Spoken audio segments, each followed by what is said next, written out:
Haleluya. Karibu kwenye semina hii ya uponyaji wa mtu wa ndani au uponyaji wa maumivu ya ndani. Na hii ni sehemu ya 5. Okay. Sasa tumezungumza kwenye sehemu ya 4 kuhusiana na vyanzo vya maumivu ya ndani. Okay. Sasa moja ya njia ambayo unaweza kuitumia kushinda hivi vyote, kwanza kabisa ni kusamehe. Okay? Ni kufanyeje? Ni kusamehe. Hasa kama chanzo cha maumivu ya ndani ni mtu. Okay?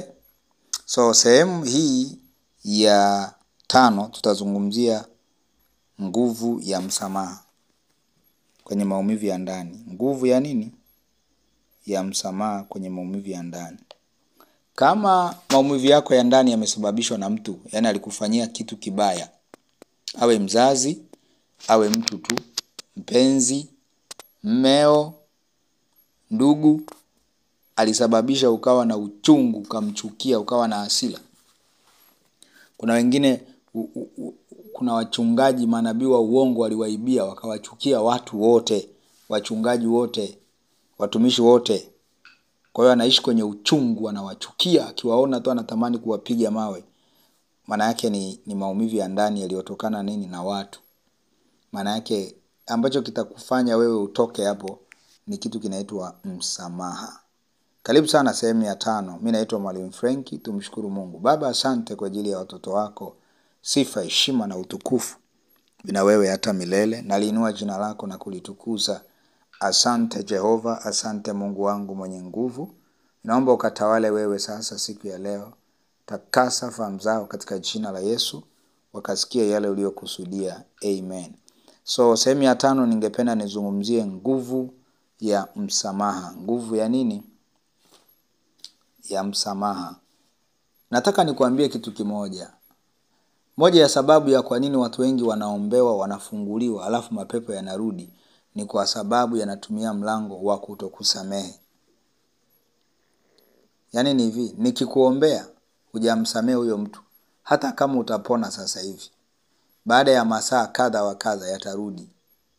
Kama yule mama ya kutumia hata zaidi ya masaa 4 yakawa yamerudi baada ya yeye kuchukia. Nataka nikwambie maumivu ya ndani ni mlango. Na namna rahisi ya kushinda maumivu ya ndani, hasa yaliyosababishwa na watu wanaokuzunguka, ni kuwasamehe. Usikimbilie kusema niombewe hii pressure itoke, na tatizo kwenye kiuno, na tatizo kwenye miguu, uchumi wangu unatesa, kama haujafanyiwa huduma ya uponyaji wa maumivu ya ndani. Mwambie kabisa huyo mtu anayekufanyia huduma, mimi nina ugomvi na mtu huyu. Mimi na mama hatupatani, mama yangu ana hiki na hiki na hiki. Okay? Mimi na baba yangu hatupatani kwa sababu hii na hii. Na shetani kwenye karne hii alichofaulu ni hicho, kugombanisha. Familia hazina amani, kaka na dada ugomvi. Mtoto na baba, mama na ugomvi. Kwa hiyo hawawezi wakawa na matunda kwenye maisha yao. Kwa sababu maumivu ya ndani yanawazuia wao wasiwe na mahusiano na Mungu. Maana yake hawatapokea chochote kwa Mungu. You see? Lazima ujue, ukiona kwenye familia yenu kuna ugomvi, kaka na dada, mara mtoto wa kwanza na baba, mama na baba, mara mtoto huyu na huyu hawapatani, tayari ujue lazima kuna mtego. Na hao wanahitaji kitu kinaitwa msamaha. Kama hamtasameheana, hicho ni kifungo. Hautaona watu ambao wana uchumi ulio stable. Hauwezi ukawa unaishi kwenye uchungu ndugu yangu, alafu ukawa na maisha stable. Ndio maana huwa mnaona hata mtandaoni, tajiri ukimtukana na kurupuka kukujibu. Hawajibu. Why? They know.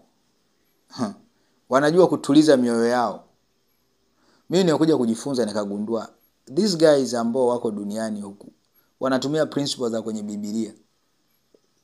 Wanaweza kabisa kama wamejiwekea kwamba mimi sitasoma comment, na huwa asomi kwa sababu anajua tu atatukanwa, hataki kuharibu moyo wake. Lakini sisi sasa, John nakupa moyo wangu wote uchukue, kija kuachwa uchungu wake ni madebe 260 ya mahindi. So, nachojaribu kukwambia ni nini? Lazima usamehe kabla hujaponywa. Kwa sababu ni hivi, kama ukifunguliwa lile tatizo, mfano ni pepo, si likatoka. Likitoka lile pepo, kumbuka wewe bado hujasamehe. Maana yake bado una maumivu ya ndani. Na kumbuka maumivu ya ndani ni mlango wa shetani kuingia. Bado una uchungu. Likitoka litaanza tu kukaa lisubirie mtumishi aondoke. Linarudi kama kwake. Tubwi.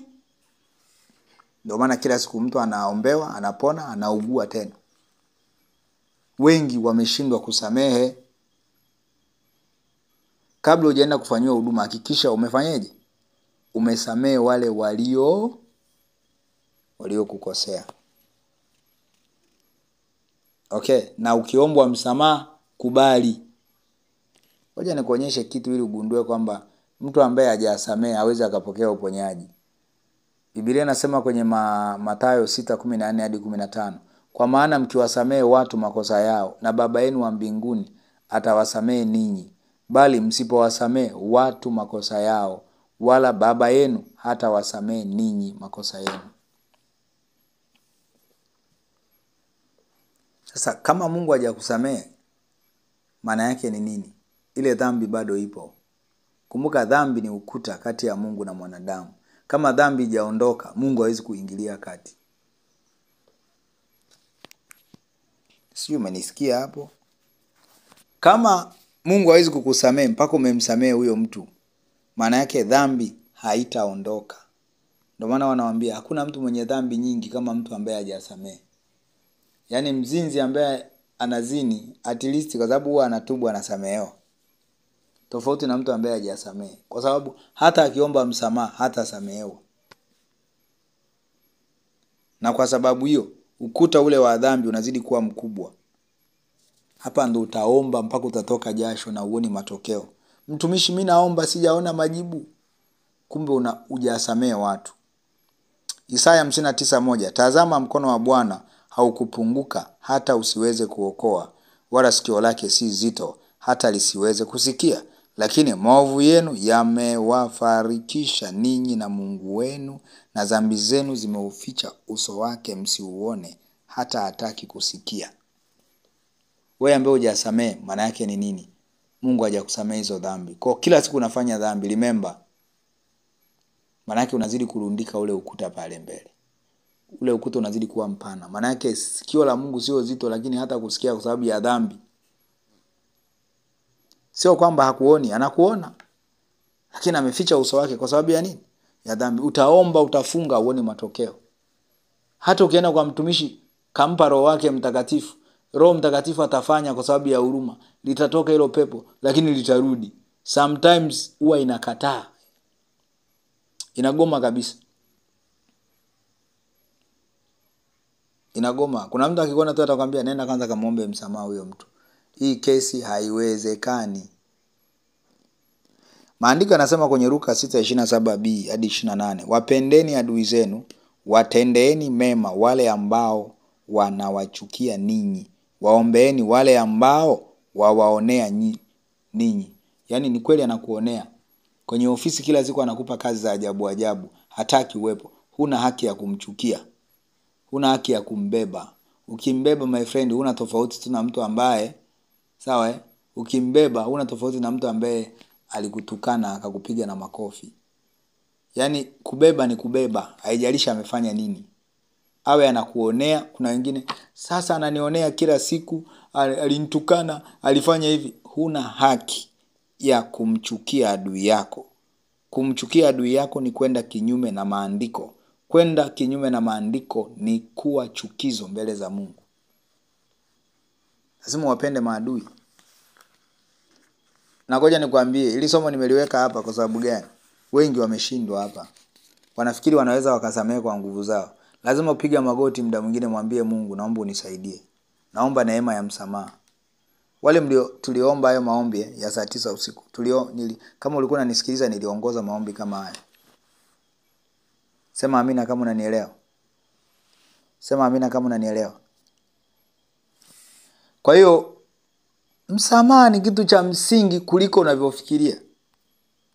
msamaha utafunga biashara yako, kwa sababu ni ukuta, na shetani atakuwa karibu na wewe kuliko Mungu. Atakupiga na magonjwa, atakuzuia. Na moja ya madhara ya kutokusamehe ni pressure, kwa sababu kila ukimwona huyo mtu unatamani umuue. Pressure, kisukari, madonda ya tumbo, mashimo, tundu kwenye moyo. Si niliwaambia yule dada alimchukia baba yake. Na ni mbaya zaidi ukimchukia mzazi. Biblia inasema waheshimuni baba na mama mpate miaka mingi na heri duniani. My friend, awe mlevi, awe mzinzi, awe mganga, awe Freemason, una haki ya kumchukia mzazi. Utakufa kabla ya muda. Ndio matokeo ya kuwachukia wazazi. Utakufa kabla ya muda. Maana yake utasombwa na magonjwa ya ajabu. Sema amina. Ninaomba kila mmoja ambaye ana ugomvi na mtu, leo unaposikia hii audio, uanze kusamehe mmoja baada ya mwingine. Kwanza ngoja nikwambie, ukishasamehe, ukimwambia tu halo, ni kweli tulikuwa na ugomvi, ninaomba leo nimekusamehe, naomba unisamehe. Kuanzia leo mimi na wewe ni ndugu tena, hatuna ugomvi. Ukimaliza kuongea na yeye akasema hata mimi nilisubiria sio nilifanya nini, hata akikufokea wewe endelea kuomba msamaha. Ila nataka nikwambie, ukimaliza hapo utajiona mwepesi. Ni kama umeshusha mzigo ambao uelewi umetokea wapi. Kwa sababu hii kubeba watu ni kubeba kweli, my friend. Moyo huo mmoja umebeba mtu ana kilo 70. Tukifaulu kwenye kusamehe, deliverance zetu, uponyaji wetu umekuwa mrahisi sana. Ni very simple. Ni very simple Mungu kuingilia kesi. Maombi yako ni rahisi sana kujibiwa. Ni rahisi sana. Dhambi huwa inazuia watu kujibiwa maombi. Mbaya zaidi ni bora dhambi. Kutokusamehe ni zaidi ya dhambi. Kwa sababu mtu asiyesamehe ni mlundikaji wa dhambi, ana mafurushi ya dhambi. Yaani huyu ni mzee wa sijui tuseme multiples of things. Yaani yeye ndo ana mafurushi ya nini? Ni store ya dhambi. Mtu ambaye huwa hasamei watu ana store ya nini? Ya dhambi, kwa sababu akienda mbele za Mungu hasamehewi. Biblia inasema nini kwenye Zaburi 103:3? Utusamehe makosa yetu na kutuponya magonjwa yetu. Soma ile Nyakati wa Pili 7:14, utagundua msamaha huo unatangulia kabla ya uponyaji. Kama hamna msamaha wa Mungu, hamna uponyaji. Wewe unataka uponyaji, umekataa kusamehe, utapata ugumu. Sasa ukishajua kwamba hujasamehe, ukienda kwa mtumishi, usimwambie nataka shida hii fulani ipone. Mwambie ashughulike kwanza na nini? Na kutokusamehe. Umenielewa eh? Na usiwe muongo. Ukiwa muongo tunajidanganya mwenyewe tu. Kanuni ya Mungu haibadilishwi kwa sababu umedanganya. Wengi wao wanafikiri ni kwamba cha msingi mtumishi aniombee. Hajui kwamba anabeti, hajui kwamba kuna kanuni. Nikikuombea hujasamehe watu, rafiki yangu, wakija kurudi hawatarudi walivyokuwa. Ndio maana watu wengine matatizo meyakaza yakawa makubwa. Usizalau kifungo kisije kikakazwa. Wewe unajua kabisa nimekwambia kwamba unatakiwa kwanza kusamehe yule mtu ili ufunguliwe. Unakuja unataka kuombewa. Aya, pepo linatoka. Hiyo shida inaondoka. Maumivu yasikii. Ukirudi nyumbani, yakirudi usizani atarudi kama mwanzo. Kwani maandiko yanasema nini? Pepo amtokapo mtu huwa anapita mahali pakavu, anazurura huko, baadaye huwa anarudi anachungulia. Akiona peupe anaenda kuita wengine 7 ambao ni wabaya kuliko hata yeye. Manake hali ya mwisho ya huyo mtu inakuaga mbaya kuliko ile ya mwanzo. Soma Petro wa pili, I think ni Petro wa pili 2:20. Petro wa pili 2:20, utaelewa. Okay? Hii itakusaidia sana. Maombi yangu ni kwamba hii kitu uelewe. Ukielewa ambacho nakwambia, umepiga hatua kubwa. Ukielewa ambacho nakwambia, umepiga hatua kubwa. Ukielewa hiki ambacho ninakwambia, umepiga hatua kubwa. Kuna mahali unakuwa umeenda. Sawa eh? Yes. Watu wengi Mungu sio kwamba hapendi kuwasaidia, ila wamejizibia wenyewe, wamemzuia asifanye. Moja ya njia ya kumzuia Mungu ni kutokusamehe. Umenielewa eh? Yes. Anza leo kuwaomba msamaha wote hao. Anza kusolve kesi. utaanza kujiona mwepesi. Kama una pressure, kama una madonda ya tumbo, kama una matatizo gani yanahusiana na stress, yanahusiana na kuwaza sana, yanahusiana na mapigo ya moyo, utaona yanaanza kuondoka moja baada ya jingine, linafyatuka. Mara miguu kuvimba. Utaona inaachia moja kwa moja. Umenielewa? Why? Uhalali walionao ni huo, kwamba kutokusamehe. Ukishasamehe uhalali hawana. Wanakaa kufanya nini? Hawezi wakakaa. Lakini wengi sasa wana kiburi. Siwezi kumsamehe mimi. Siwezi. Alichonifanyia.